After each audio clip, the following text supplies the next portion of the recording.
मेरा नाम विमला है। मैं पढ़ी लिखी लड़की थी और मेरी शादी मेरे पिता ने अपने गांव में करवा दी थी, जबकि मेरे माता पिता शहर में रहते थे। मेरे पिता का बचपन गांव में ही गुजरा था और तभी मेरे पिता ने ये तय कर लिया था कि वो अपनी इकलौती बेटी की शादी अपने ही गांव में करेंगे। मेरे पिता का कहना था कि गांव के लोग बहुत सीधे साधे होते हैं, जहां पर बहुओं को बहुत मान दिया जाता है। फिलहाल मैंने अपने माता पिता की मर्जी को ही अपनी मर्जी समझ लिया था। उन्होंने जहां मेरी शादी करवा दी, चुपचाप मैंने वहीं पर कर ली। शादी के बाद मैं अपने मायके से विदा होकर गांव अपने ससुराल चली गई थी। ये बात सच थी कि मेरा ससुराल बहुत अच्छा था। सब लोग ही बहुत सीधे साधे लोग थे। मेरे ससुर गांव के मशहूर नाई थे, जिनकी गांव वाले बहुत ज्यादा तारीफ किया करते थे और वो अपने इस काम की वजह से बहुत मशहूर थे। मेरी शादी के 1 साल बाद ही मेरे पति की अचानक हार्ट अटैक की वजह से मौत हो गई और मैं विधवा हो गई थी। लेकिन मेरे सास ससुर ने मुझे हमेशा अपनी बेटी की तरह ही समझा। अपने बेटे के मरने के बाद उन्होंने मुझे कहीं नहीं जाने दिया और अपने पास ही रखा। मेरे पति के मरने के बाद घर में बहुत सारी परेशानियां आ गई थी। मेरी सास की हमेशा तबीयत खराब रहने लगी थी और मेरे ससुर तो वैसे भी काफी बूढ़े हो चुके थे, इसलिए उन्होंने अपने नाई का काम भी छोड़ दिया था। इस वजह से मैंने सोचा कि क्यों न मैं अपने गांव के ही किसी सरकारी स्कूल में नौकरी कर लेती हूँ। मैंने सरकारी स्कूल में टीचर की नौकरी करना शुरू कर दिया था, लेकिन अब मेरे टीचिंग करने की वजह से घर के काम में बहुत दिक्कत आने लगी थी। मैं सुबह 7 बजे घर से निकलती तो दोपहर को 3 बजे घर में लौटती थी, जिसकी वजह से घर का सारा काम ऐसे ही पड़ा रहता था और खाना भी नहीं बन पाता था। मैं 3 बजे जब स्कूल से वापस आती तो सारा काम जल्दी जल्दी निपटाती थी और मुझे आराम करने का भी मौका नहीं मिल पाता था। मेरी सास की तबीयत भी दिन ब दिन खराब होती चली जा रही थी। अब मेरे सास ससुर इतने अच्छे थे तो मुझे ही तो अपने सास ससुर का सहारा बनना था। मेरे ससुर भी मुझसे कहा करते थे कि बहू के ऊपर सारी जिम्मेदारी आ गई है। मेरे ससुर को मुझ पर बहुत तरस आता था, इसीलिए मेरे ससुर हर महीने एक नई नौकरानी लेकर आ जाते थे। लेकिन वो नौकरानी कुछ ही दिन घर पर रुकती थी और उसके बाद वो घर से गायब हो जाती थी। मेरी सास को तो कुछ भी पता नहीं होता था, क्योंकि वो अपने कमरे से बाहर बहुत कम निकलती थी। लेकिन मेरे ससुर कहते कि शायद वो किसी के साथ भाग गई है। पर इसके बाद मेरे ससुर के पास बहुत सारे पैसे होते थे। इस बार मेरे ससुर मुझे और सास को लेकर दूसरे गांव में आ गए थे और अपना नाम बदल लिया था और गुस्से से कहने लगे कि उस गांव में कोई नहीं जाएगा। लेकिन मैं तो उस गांव के सरकारी स्कूल में नौकरी करती थी, इसलिए मेरा वहां पर जाना बहुत जरूरी था। जैसे ही मैं गांव गई, मेरे पैरों तले से जमीन निकल गई, क्योंकि मेरे ससुर बहुत बड़ा जुर्म कर रहे थे। ये बात तब की है जब मेरे पति की मौत हुई थी। मेरी सास अपने पति पर बहुत ज्यादा गुस्सा कर रही थी। वो सारा सारा दिन अपने पति से लड़ती रहती थी। मेरी सास भी ससुर से लड़ाई का कोई मौका हाथ से नहीं जाने देती थी। वजह ये थी कि बढ़ती हुई महंगाई। मेरे ससुर गांव के नाई थे, इसलिए उनकी कमाई भी बहुत ज्यादा कम थी। लेकिन अब वो भी बूढ़े हो चुके थे, क्या कर सकते थे। बढ़ती हुई महंगाई की वजह से घर के हालात ऐसे हो गए थे कि एक वक्त की रोटी खाकर इस बात की उम्मीद भी नहीं होती थी कि दोबारा खाना मिलेगा भी या नहीं। मुझे तो यही डर रहता था कि इन हालात के चलते कहीं मेरे सास ससुर मुझे इस घर से न निकाल दे। परेशानियां थीं कि बढ़ती ही चली जा रही थी। मेरे ससुर को भी समझ आ गया था कि ऐसे गुजारा नहीं होने वाला। मेरे ससुर ने अपना नाई का काम भी छोड़ दिया था, लेकिन उन्होंने सोचा था कि वो लोगों के घर में जाकर काम किया करेंगे और मैंने भी फैसला कर लिया था कि मैं अपने गांव के ही किसी सरकारी स्कूल में नौकरी कर लेती हूँ, जिस पर मेरे सास ससुर को कोई ऐतराज नहीं था और उन्होंने मुझे नौकरी करने की परमिशन दे दी थी। अगले ही दिन मेरे ससुर लोगों के घर घर जाकर काम करने जाने लगे थे। अब मैंने सोचा था कि शायद घर के हालात धीरे धीरे बेहतर होने लगेंगे। जिस घर में हम रहते थे वो भी किराए का घर था, इसलिए हमें उसका किराया भी देना पड़ता था। शादी से पहले भी मैं अपने माता पिता की इकलौती औलाद तो जरूर थी, लेकिन मेरे मायके में भी बहुत गरीबी थी। मेरे पिता बहुत बूढ़े हो चुके थे और हमेशा बीमार रहने लगे थे। मैं नहीं चाहती थी कि मैं विधवा होने के बाद उन पर दोबारा से बोझ बन जाऊं, इसीलिए मैं अपने ससुराल में रहकर अपने सास ससुर का ख्याल रखना चाहती थी। मेरे माता पिता तो ज्वाइंट फैमिली में रहते थे। उनका ख्याल रखने के लिए उनके अपने बहुत रिश्तेदार भी थे। फिर एक दिन धीरे धीरे मेरी सास की भी तबीयत बिगड़ने लगी। जब मैंने स्कूल में टीचिंग करने जाना शुरू कर दिया तो घर के कामों में बहुत ज्यादा परेशानी आने लगी थी। मेरे ससुर एक दिन घर के हालात देखते हुए एक खूबसूरत सी लड़की को अपने साथ लेकर आ गए, जिसकी उम्र लगभग 20 साल की थी, जिसको देखकर मैं और मेरी सास बहुत ज्यादा हैरान होने लगे थे। मेरे ससुर ने कहा कि ये लड़की आज से घर के काम संभाला करेगी, मतलब मैं नौकरानी बनाकर इस लड़की को लेकर आया हूँ। मेरी सास गुस्से से अपने पति से कहने लगी, पहले ही यहाँ पर भूखा मरने की नौबत आ गई है और अब नौकरानी भी लेकर आ गए हो। हम लोग तो जैसे तैसे गुजारा कर रहे हैं और अब हमें इस लड़की का भी खर्चा देखना होगा। मेरी सास के दिमाग में अभी सिर्फ खर्च की ही टेंशन चल रही थी, जबकि मेरा दिमाग तो बहुत तेज दौड़ रहा था। मैं सोच रही थी, ये लड़की बहुत खूबसूरत है, कहीं मेरे ससुर ने इससे दूसरी शादी तो नहीं कर ली।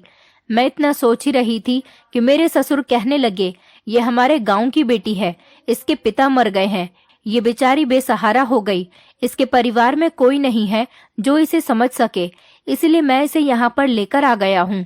ये घर के कामकाज देख लिया करेगी। वैसे भी विमला बहू तो स्कूल में टीचिंग करने के लिए जाती है और तुम बीमार पड़ी रहती हो। बहू बेचारी को स्कूल से आकर घर के सारे काम करने पड़ते हैं और तुम भी घर में अकेली रहती हो और बीमार रहती हो। ये तुम्हारा ख्याल रखा करेगी और घर के भी सारे काम किया करेगी। मुझे तुम दोनों को देखकर अफसोस होता है, बस इसीलिए मैं इस लड़की को यहाँ पर लेकर आ गया हूँ। मेरी सास कहने लगी, तुम भी कमाल करते हो, घर में परेशानी है तभी तो बहू भी नौकरी करने के लिए घर से निकल गई, अब हमें इस नौकरानी को भी पैसे देने पड़ेंगे। मेरे ससुर कहने लगे, मायूस मत हो, ये लड़की घर के सारे काम करेगी और तुम हमेशा झगड़ा करने वाली बातें ही क्यों करती रहती हो। कुछ दिनों बाद सब कुछ ठीक हो जाएगा, बहू की भी सैलरी आने लगेगी और मैं भी थोड़े बहुत पैसे लाने लगूंगा। तुम देखना, हमारे घर के हालात धीरे धीरे बिल्कुल ठीक हो जाएंगे। दरअसल इस लड़की का इस दुनिया में कोई नहीं, इसीलिए ये लड़की घर के काम करने के हमसे ज्यादा पैसे भी नहीं लेगी और हमारे घर का काम भी टाइम से आसानी से हो जाया करेगा। बहू को भी ज्यादा मेहनत नहीं करनी पड़ेगी और तुम भी आराम किया करो। मेरे ससुर की बातें सुनकर मेरी सास सुकून से हो गई थी। मुझे भी बेफिक्री हो गई थी, क्योंकि मुझे स्कूल से आकर खाना बनाना पड़ता था, झाड़ू बर्तन करने पड़ते थे और कपड़े धोना पड़ते थे। अब ये सारे काम ये नौकरानी ही किया करेगी। मैं बहुत ज्यादा खुश हो गई थी और फिर घर के कामों से भी छुटकारा पाना चाहती थी। मुझे तो शुरू से ही टीचिंग करने का बहुत शौक था। अब मैं अपना पूरा ध्यान टीचिंग पर ही लगाना चाहती थी। मैंने भी नौकरानी आ जाने का खूब फायदा उठाया था। मैंने सारे घर की साफ सफाई करवा ली थी, यहाँ तक कि महीनों से बंद पड़ा स्टोर रूम भी खुलवाकर साफ करवा लिया था। नए पुराने सब बिस्तर भी धुलवा लिए थे और कपड़े भी धुलवा लिए थे। मेरी सास भी बहुत खुश थी और उठते बैठते यही कहती थी कि इस लड़की के आ जाने के बाद घर के काम करने की मजबूरी ही खत्म हो गई। ये तो मेरे कुछ कहे बिना ही सारा काम करती रहती है। मेरी जिंदगी भी बहुत अच्छी गुजर रही थी। 1 महीना हो गया था और मुझे स्कूल से सैलरी भी मिल गई थी। एक दिन मेरी सास मेरे कमरे में आई और कहने लगी, विमला, क्या कंचन तुम्हारे पास है? मैंने कहा, नहीं तो माँ जी, वो मेरे कमरे में नहीं है, शायद किचन में खाना बना रही होगी। कंचन हमारी नौकरानी का नाम था। मेरी सास के चेहरे पर फिक्र साफ दिखाई दे रही थी। वो खुद उसको सारे घर में ढूंढ रही थी और कहने लगी, अगर वो यहाँ भी नहीं है तो कहाँ जा सकती है? मैंने अपनी सास से पूछा, क्या हुआ है माँ जी? मेरी सास कहने लगी, आज सुबह से ही कंचन गायब है, उसने घर का कोई काम भी नहीं किया। मैंने सारा घर छान मारा है, मगर कंचन मुझे कहीं भी नजर नहीं आ रही। तुमने तो कहीं उसको किसी काम के लिए नहीं भेज दिया? मैंने कहा, नहीं नहीं माँ जी, मैं तो सुबह से स्कूल में थी, तो फिर मैं उसे किसी काम के लिए भला क्यों भेजूंगी? और जब से मैं स्कूल से आई हूँ तब से मैंने भी उसे नहीं देखा है, और उसका तो इस गांव में भी कोई नहीं। वो यहाँ से भला कहाँ जाएगी? शायद पड़ोस में जाकर बैठ गई होगी। ऐसा तो नहीं कि वो किसी कोने में काम के डर की वजह से छिपी बैठी हो। मेरी सास को गुस्सा आ रहा था। वो कहने लगी, कामचोर कहीं की, पता नहीं काम छोड़कर ना जाने कहाँ चली गई। आएगी तो उससे जरूर पूछूंगी, सुबह से ना जाने कहाँ गायब है। ये कहकर मेरी सास अपने कमरे में चली गई थी और मैं भी आराम करने के लिए लेट गई थी। मगर फिर मुझे भी उस लड़की का ख्याल आया तो उठकर मैं अपने कमरे के बाहर आ गई। मेरी सास तो बहुत परेशान नजर आ रही थी, लेकिन मेरे ससुर अभी तक घर वापस नहीं आए थे। थोड़ी देर के बाद जब मेरे ससुर घर वापस आए और सास के कमरे में चले गए थे, मैं भी अपनी सास के कमरे में चली गई और उनको बताया कि माँ जी, कंचन तो कहीं भी नजर नहीं आ रही है। मेरे ससुर को ये बात सुनकर बहुत गुस्सा आ गया कि कंचन कहीं गायब हो गई। मैंने अपने ससुर से पूछा, आपको क्या हुआ पिताजी? तो वो कहने लगे कि तुम दोनों से एक लड़की का ख्याल नहीं रखा गया, तुम दोनों को यही नहीं पता कि वो कहाँ चली गई। मैंने कहा, पिताजी, कंचन तो सुबह से ही गायब है। तो मेरे ससुर गुस्से में आकर कहने लगे, तुम दोनों को एक काम करने वाली लड़की क्या मिल गई थी? तुम लोगों की तो खुशी के ठिकाने ही नहीं थे। अब करो ऐश, जब वो घर से भाग गई है तो। एक तो मैं बड़ी उम्मीद से उस लड़की को लेकर आया था और उससे ये भी कहा था कि मैं तुम्हारा ख्याल अपनी बेटी की तरह रखूंगा। जरूर तुम दोनों ने ही कोई कमी की होगी, तभी तो वो लड़की तंग आकर यहाँ से भाग गई। एक तो जिस दिन से वो बेचारी यहाँ पर आई थी, तुम लोगों ने उससे नए नए तरीके के काम करवाए थे और तुम दोनों एक काम को भी हाथ नहीं लगा रही थी। मुझे लगा था कि यहाँ पर वो सुरक्षित रहेगी, मगर वो अब घर से भाग गई। उसके पड़ोस के लोगों के कहने पर मैं उसको अपने घर पर लेकर आया था। अब मैं उन लोगों को क्या जवाब दूंगा? मेरे ससुर ये बात तो बिल्कुल ठीक कह रहे थे कि हम सास बहू ने उसको बहुत ज्यादा तंग कर दिया था। हम लोग उससे बहुत ज्यादा काम ले रहे थे। मेरे ससुर कहने लगे, अगर उसके पड़ोस के लोगों को पता चल गया कि वो हमारे घर से चली गई है तो कहीं वो लोग हम पर पुलिस केस न कर दे। मेरे ससुर सोच सोचकर बहुत ज्यादा गुस्सा कर रहे थे। मेरी सास भी परेशान हो रही थी और मैं भी।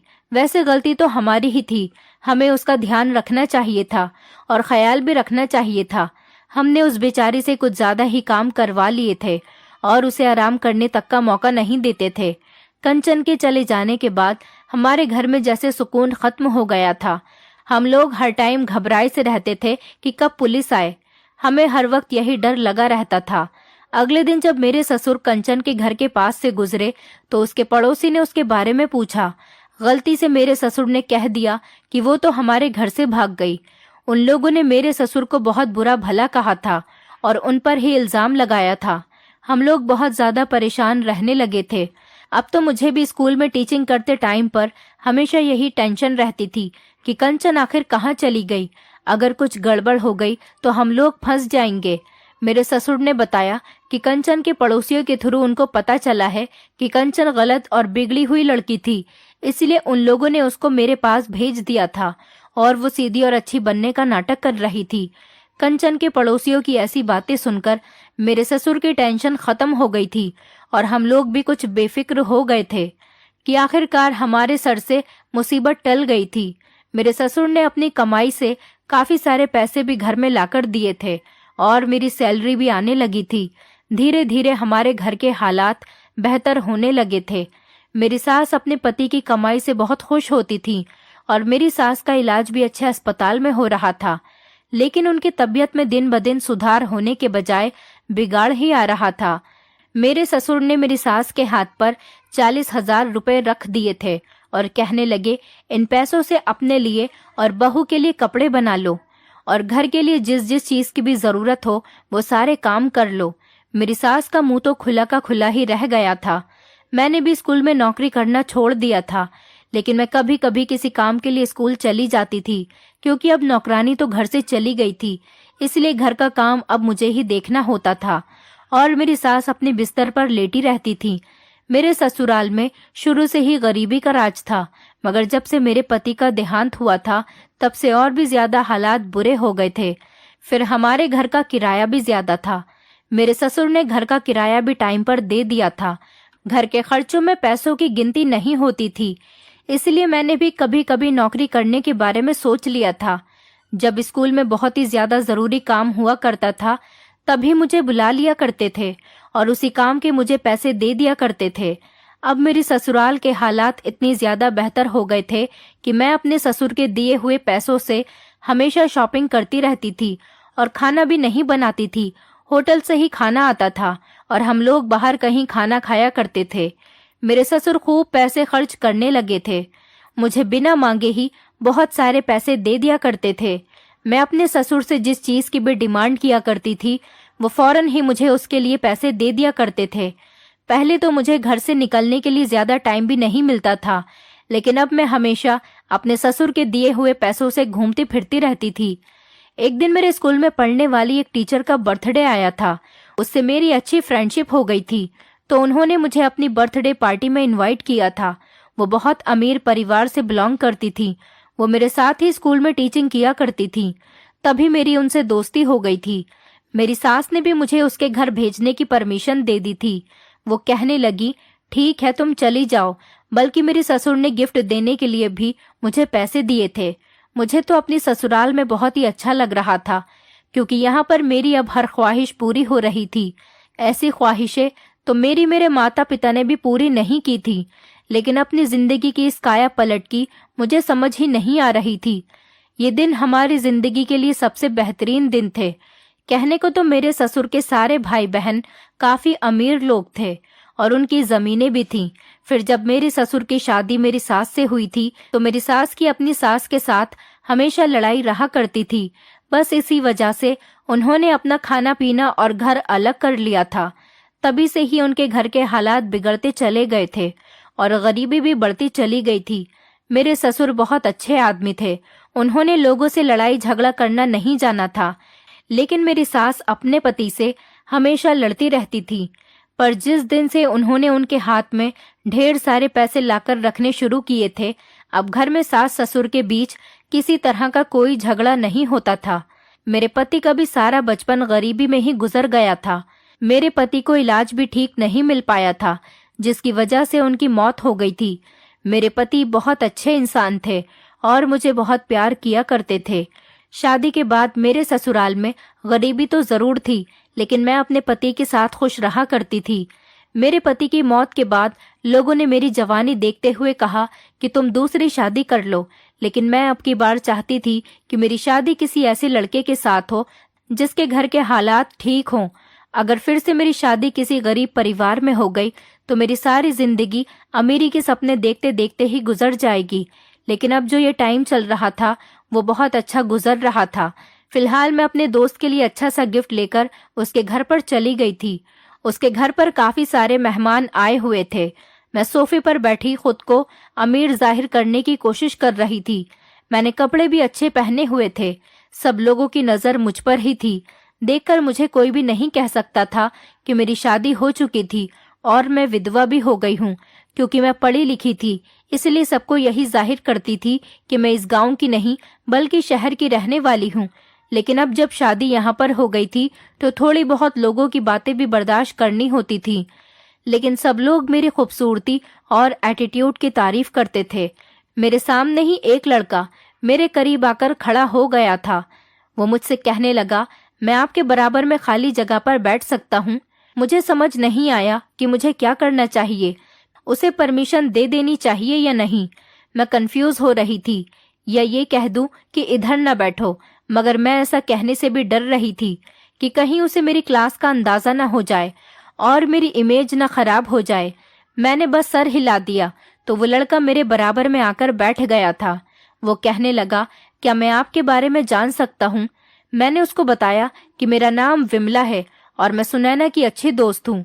हम दोनों एक साथ ही एक ही स्कूल में टीचिंग किया करते थे। वो मुस्कुराया और कहने लगा, मेरा नाम दीपक है और मैं सुनैना का कजिन हूँ। आप जब से पार्टी में आई हो मेरी नजरें आप पर से हट ही नहीं रही। मैंने खुद को रोकने की बड़ी कोशिश की, मगर आपकी खूबसूरती के सामने बेबस हो गया हूँ। इसलिए आपसे बात करने के लिए आपके करीब आकर बैठ गया। क्या आपको बुरा तो नहीं लगा ना? मैं तो दीपक की बातों से बड़ी इम्प्रेस हो गई थी। इतनी प्यारी बातें तो मेरे पति ने भी कभी मुझसे नहीं की थी। फर्स्ट मीटिंग में ही वो मेरी इतनी ज्यादा तारीफ कर रहा था। मेरे दिल की धड़कनें आज बहुत तेज तेज धड़क रही थी। दीपक मुझसे काफी सारी बातें कर रहा था और मैं बस इशारे में सर हिलाती जा रही थी। फिर घर वापस जाने का टाइम हो गया तो सुनैना मुझे अपने कजिन दीपक के साथ दरवाजे तक छोड़ने आई थी। वो दिन मेरी जिंदगी का सबसे स्पेशल दिन था। मुझे नया दोस्त मिल गया था और उसके साथ नई फीलिंग्स भी जागने लगी थी। अगले दिन मेरे पास सुनैना की कॉल आई कि हम लोग गांव से बाहर शहर के किसी मॉल में शॉपिंग करने जा रहे हैं। क्या तुम हमारे साथ चलोगी? मैं सुनैना के साथ जाने के लिए तैयार हो गई थी। वहां पर उसके साथ उसका कजिन भी आया हुआ था। वो मुझसे बहुत ज्यादा इम्प्रेस हुआ था और बातों ही बातों में मुझसे मेरा नंबर भी मांगने लगा था। मैंने उसे अपना नंबर दे दिया था। शॉपिंग मॉल में हम लोगों ने खूब ढेर सारी शॉपिंग की और उसके बाद हमने रेस्टोरेंट में साथ बैठकर खाना भी खाया और फिर हम लोग अपने घर के लिए वापस हो गए थे। घर आते ही मेरे पास दीपक के मैसेजेस आने लगे थे। उसने मुझसे अपनी फीलिंग्स का इजहार किया था और ये भी कहा था कि वो मुझसे प्यार करने लगा है। मैं हैरान हो गई थी कि पहली ही मीटिंग में भला कैसे प्यार हो सकता है, लेकिन मुझे कहीं ना कहीं डर लग रहा था कि मैं ये सब कुछ सही कर रही हूँ या फिर गलत, क्योंकि मैं अपने पति की विधवा थी। लेकिन इस बात से कोई फर्क नहीं पड़ता था। मेरी शादी को सिर्फ 2 साल ही तो हुए थे और वैसे भी लोग मुझे दूसरी शादी करने की राय दिया करते थे। फिलहाल जो भी था, मुझे वो सब बहुत अच्छा लग रहा था। मैं भी दीपक के साथ बातें करने लगी थी। उसने मुझे बताया था कि वो शहर के सबसे बड़े और मशहूर बिजनेसमैन का बेटा है। उसने मुझसे कहा था कि तुम मेरे डैड के ऑफिस में जॉब कर सकती हो। मुझे दीपक और उसकी बातें बहुत अच्छी लगने लगी थी। अब वो जैसा कहता था मैं वैसा ही करने लगी थी। मेरे घर से निकलने पर मेरे सास ससुर भी कभी कोई रोक टोक नहीं लगाते थे, क्योंकि मैं सुबह की साफ सफाई कर देती थी और खाना तो हमारा मार्केट से ही आ जाता था, इसीलिए किसी बात की कोई टेंशन नहीं थी। मेरी सास बीमार रहा करती थी तो वो सिर्फ अपने बिस्तर पर लेटी हुई आराम ही करती रहती थी, इसलिए उन्होंने कभी मेरे बारे में जानने की कोशिश ही नहीं की कि मैं अब क्या करती हूँ और कब घर से निकलती हूँ। मेरे ससुर तो जैसा मैं कहती थी वैसा ही कर लिया करते थे। मेरी जिंदगी बहुत अच्छी गुजर रही थी। मैंने अपने ससुर से कह दिया था कि मैं शहर की एक बड़ी कंपनी में जॉब करने लगी हूँ और वहीं से ड्राइवर आकर मुझे ले जाता है और वही मुझे छोड़ जाता है। अब सारा दिन मैं दीपक के साथ बिताने लगी थी। एक दिन मेरे ससुर ने ऑब्जेक्शन भी उठाया था कि जब मैं पैसे कमा रहा हूँ तो तुम्हें घर से निकलने की क्या जरूरत है। तो मैंने उनसे कहा कि अब जब हमारे घर के हालात बेहतर हो गए हैं तो फिर हमें भी अपना लाइफस्टाइल चेंज कर देना चाहिए। मेरे ससुर कहने लगे तुम्हें घर में रहकर अपनी सास का भी ख्याल रखना चाहिए। मुझे अपने ससुर की ये बात सुनकर तो गुस्सा आ गया था। मैंने कहा पिताजी, मैं सुबह में सारे काम करके ही घर से बाहर निकलती हूँ और वैसे भी माँ जी को तो अब कोई काम नहीं करना पड़ता, तो फिर मैं उनका क्या ख्याल रखूं। मैंने ऐसा इसलिए कहा था क्योंकि मैं घर में नहीं रुकना चाहती थी और दीपक के साथ टाइम स्पेंड करना चाहती थी, क्योंकि तब उसके बिना नहीं रह सकती थी। मेरा सारा दिन अब उसके साथ ही गुजरता था। आखिर मैं जवान थी और इस तरह से अकेले सारी जिंदगी नहीं गुजार सकती थी। मैंने फैसला कर लिया था कि जैसे ही दीपक मुझसे शादी का ऑफर करेगा, मैं अपने सास ससुर से बात करके फौरन ही दीपक के साथ शादी कर लूंगी और उसके घर चली जाऊंगी। मुझे दीपक के साथ मिलने जुलने में कोई हिचकिचाहट भी महसूस नहीं होती थी। कभी कभी तो मैं सोचती थी कि ज्यादा मिलना जुलना सही रहता है या नहीं। दीपक के साथ टाइम स्पेंड करते टाइम मुझे बिल्कुल भी अपने पति की याद नहीं आती थी और मेरी सास तो बिल्कुल ही पैसों की चकाचौंध में इस कदर खो गई थी कि उन्हें तो अपनी बहू से कोई मतलब ही नहीं था। वो बीमार तो जरूर रहती थी, लेकिन अपने सारे शौक बिस्तर पर लेटे लेटे ही पूरे कर लिया करती थी। और धीरे धीरे मेरे ससुर ने भी मुझे रोकना टोकना छोड़ दिया था। लेकिन एक बात जरूर थी, मुझे दीपक से मिलते हुए 1 महीना होने वाला था। अभी तक हम लोग अकेले में नहीं मिले थे। हम लोग ज्यादातर पब्लिक प्लेस में ही मिला करते थे, लेकिन अब मुझसे दीपक अकेले में मिलने की जिद कर रहा था। मैं इसी उलझन में उलझी हुई थी कि मुझे दीपक की बात मान लेनी चाहिए या उसे टाल देना चाहिए। इन्हीं दिनों मेरे ससुर कहने लगे कि मैं दूसरे गांव कुछ दिनों के लिए अपने रिश्तेदारों के यहाँ पर जाना चाहता हूँ। दूसरे गांव में मेरे ससुर के कुछ रिश्तेदार रहा करते थे। उन्हें वहां पर कुछ दिनों के लिए जाना था। उन्होंने मुझसे कहा कि बहू, मैं कुछ दिनों के लिए गांव जा रहा हूँ और जल्द ही वापस लौट आऊंगा। तो उनके जाने के बाद मैंने फैसला कर लिया था कि मैं अब दीपक के साथ अकेले में मीटिंग कर लूंगी। अपने ससुर के जाने के बाद न जाने क्यों मुझे एक आजादी का एहसास क्यों हो रहा था। हालांकि मैं तो उनके यहाँ पर होते हुए भी शहर जाकर दीपक से मिलती ही रहती थी।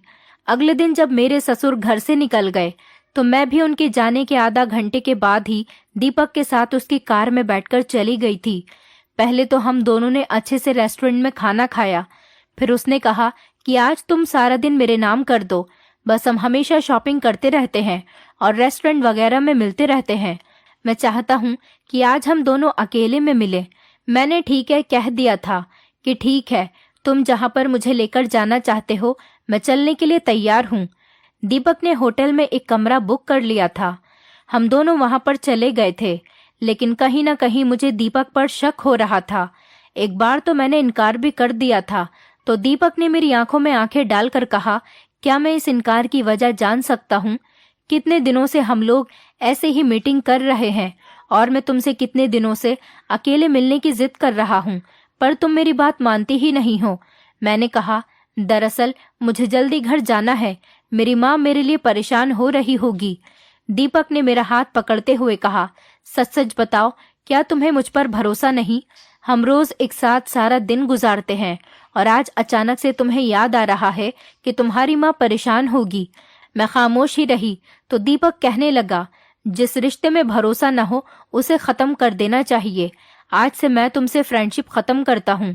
दीपक की बात सुनकर तो मैं अपने होश में ही नहीं रही थी। ऐसा लग रहा था जैसे मुझे किसी ने आसमान से जमीन पर गिरा दिया हो। मेरी आंखों में आंसू आ गए थे। मैं कहने लगी, दीपक तुम ये क्या कह रहे हो? इतनी सी बात पर रिश्ते खत्म नहीं किए जा सकते। दीपक भी खामोश ही रहा था। मुझे लगा था कि अगर वो सब कुछ खत्म करके चला गया तो मैं पागल हो जाऊंगी, क्योंकि अब मुझसे उसके बिना नहीं रहा जाएगा। मैंने दीपक की आंखों में आंखें डालकर कहा कि मुझे तुम पर खुद से भी ज्यादा भरोसा है। मैं तुम्हारे साथ चलने के लिए तैयार हूँ। दीपक खुश हो गया था और इसी तरह से हम लोग होटल के कमरे के अंदर मौजूद थे। दीपक ने वेटर से कहकर हमारे लिए कॉफी मंगवाई थी और मुझे अपनी जिंदगी के काफी सारे सीक्रेट्स भी बताए थे। वो कहने लगा, हम दोनों हमेशा इतनी शोर वाली जगह पर मिले हैं कि कभी मैं तुम्हें अपने बारे में कुछ बता ही नहीं पाया और न दिखा पाया। उसने बताया कि उसकी जिंदगी की दास्तान काफी सारी परेशानियों से भरी पड़ी है। दीपक ने बताया कि मेरे पिता ने मेरे जन्म के बाद मेरी माँ को छोड़कर किसी दूसरी औरत से शादी कर ली थी। मेरे पिता शहर के सबसे बड़े बिजनेसमैन आदमी है। मेरे पिता मुझसे प्यार तो करते हैं, लेकिन मैं आज भी नाराज हूँ कि अगर वो मेरी सगी माँ के साथ ही रहते तो शायद मैं उनको ज्यादा इज्जत देता। मुझे अपने पिता से वो प्यार नहीं मिल पाया जो हर बच्चा अपने माता पिता से उम्मीद करता है। मैं अकेला ही रहा हूँ। मेरी माँ भी न जाने किसके प्यार के जाल में फंस गई थी। उन्होंने भी कभी अपने बेटे की परवरिश पर ध्यान नहीं दिया। दीपक मुझे अपने आप ही सब कुछ बताता जा रहा था। उसकी बात सुनकर मुझे उससे और भी ज्यादा मोहब्बत हो गई थी। मैंने खुद से फैसला किया था कि मैं इस टूटे हुए इंसान को जोड़ने की भरपूर कोशिश करूंगी। वो दिन मेरी जिंदगी का सबसे यादगार दिन था। मैं दीपक के साथ होटल के कमरे में अकेले मिलने से इसीलिए घबरा रही थी क्योंकि मैंने बहुत ही अजीब सी बातें सुन रखी थी कि ज्यादातर लड़के लड़कियों को धोखे से होटल के कमरे में ले जाते हैं और फिर उन्हें हमेशा के लिए बर्बाद कर देते हैं। मगर मेरे साथ ऐसा कुछ भी नहीं हुआ था। दीपक ने तो मुझे टच तक नहीं किया था। मैंने सोचा था कि चलो मैं दीपक के साथ होटल तक चली गई थी। मैं मोहब्बत के इस मुकाम तक पहुंच चुकी थी कि मैं दीपक को इसकी गहराई तक जानना चाहती थी। आज उसने मेरे साथ जितनी भी अपनी पर्सनल बातें शेयर की थी, उसने मुझे अपनी नजरों में बहुत खास बना दिया था। मैं घर लेट ही पहुंची थी और सीधा अपनी सास के कमरे में चली गई थी। मेरी सास की तबीयत अब कुछ बेहतर लग रही थी, लेकिन उन्होंने मुझसे नहीं पूछा कि तुम आज सारा दिन कहाँ रही हो और इतनी लेट क्यों आई हो। 3-4 दिन के बाद मेरे ससुर भी गांव से वापस लौट आए थे। हैरत की बात ये थी कि इस बार भी उनके साथ एक खूबसूरत लड़की मौजूद थी। ये लड़की तो पहले वाली लड़की से भी कम उम्र की थी। मेरे ससुर ने बताया कि ये लड़की यहाँ पर घर का काम करने के लिए आई है। ये मेरे दोस्त की बेटी है और ये हमारे घर का सारा काम अच्छे से संभाल लेगी। मेरे दोस्त को पैसों की जरूरत थी और ये उसकी इकलौती बेटी है। वो बेचारा तो कोई काम धंधा नहीं कर सकता और अपनी बेटी को ऐसे किसी के भी भरोसे नहीं छोड़ सकता। मेरे दोस्त को मुझ पर बहुत भरोसा है। जब उसने मुझे अपनी परेशानी के बारे में बताया तो मैंने अपने दोस्त से कहा कि तुम अपनी बेटी को मेरे घर काम करने के लिए भेज दो। मैं इसके अच्छे खासे पैसे दिया करूंगा और ये मेरे घर में सेफ भी रहेगी। ये लड़की देखने में तो काफी मासूम थी। मगर मेरे ससुर ने कह दिया था कि इस पर पूरी नजर रखने की जरूरत है, कहीं ऐसा न हो कि ये हमारे घर में पैसे वगैरह देखकर हमें बेवकूफ बनाने की कोशिश करे। लेकिन अपने ससुर की बात सुनकर मैं बहुत हैरत में आ गई थी। मैं नहीं चाहती थी कि एक और काम वाली लड़की से हम हाथ धो बैठें, क्योंकि मुझे थोड़ा बहुत तो काम करना ही होता था।